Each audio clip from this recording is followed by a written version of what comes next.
Welcome back to the Prosperous Life Podcast, everyone. With that in mind, today we have Kathleen Leavitt joining us. Hello. And of course, you know me, Braiden Belnap. Thank you guys again for showing up. Today's an important day because we have an amazing person on, but you're also showing up for yourselves. And as we all know, as we show up for ourselves and we shine bright, we can share the light with everyone else so they can transform as well. With that in mind, Kathleen is the president and CEO of the Spanish Fork Chamber of Commerce. Correct. Mm-hmm. And she's in the perfect role because not only is she shines bright for everybody else, but she has a lot of business and marketing knowledge too also, which is amazing. It's fun. Welcome. Thanks. Thanks.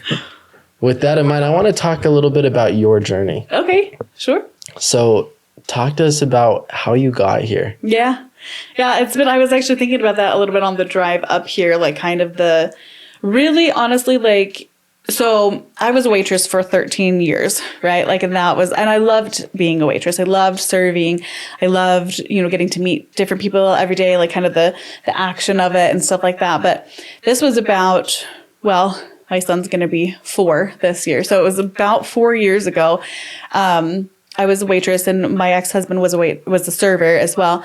And I was pregnant. We were struggling to make our mortgage. And we had a baby on the way. So already we're struggling to pay our bills and make our mortgage payments and stuff. And we're about to add this other huge expense, right? And so I was driving to work one day and I just it was like this wall.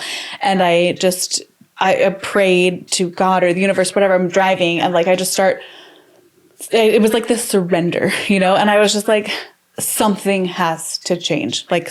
Something has to change. Both of us, my ex-husband and I, were the best servers in the restaurant. We were making top tier money, out of all the servers there. We easily made, twice what they were making because we were very good at what we did. But neither of us really wanted to get into management, into that. They kept trying to push us that way. We didn't want to.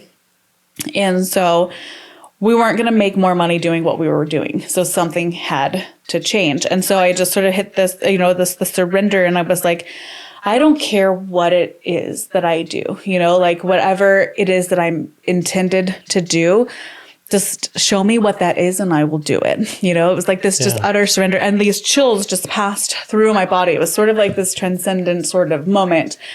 And then I just drove to work and, kind of forgot about that, that act, surrender.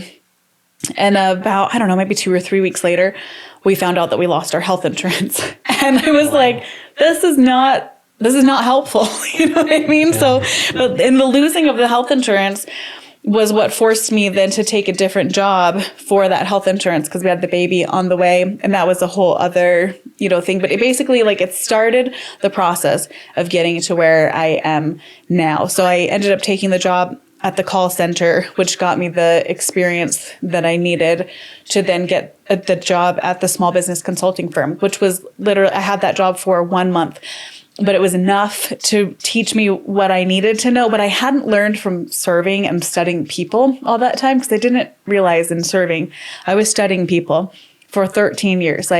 My job depended on how well people liked me and how well I understood what people wanted. And I didn't know that I was doing that. But now having applied it to a professional world and to the business world, I understand marketing because I understand people. I understand sales because I understand people. I know what people want. I know what people don't want. And to me, it feels automatic. Duh, of course, people don't like, this type of thing. But I realized a lot of people don't know that because they didn't spend 13 years being reliant on learning and paying attention to the subtle nuances of people's actions and how people responded to things. I mean, I could literally go out every single day and be like, let me try to be really positive. Let me try to be, or go into the shift with a low energy and notice the differences. Cause you would get that immediate feedback of did they enjoy this? Did they not enjoy this? Because they reflect in your tip most of the time. What gets me more money? What do people like the most? And so I found that I had the most success when I could anticipate people's needs. So I would always give myself accolades, whether they gave me a big tip or not. If someone could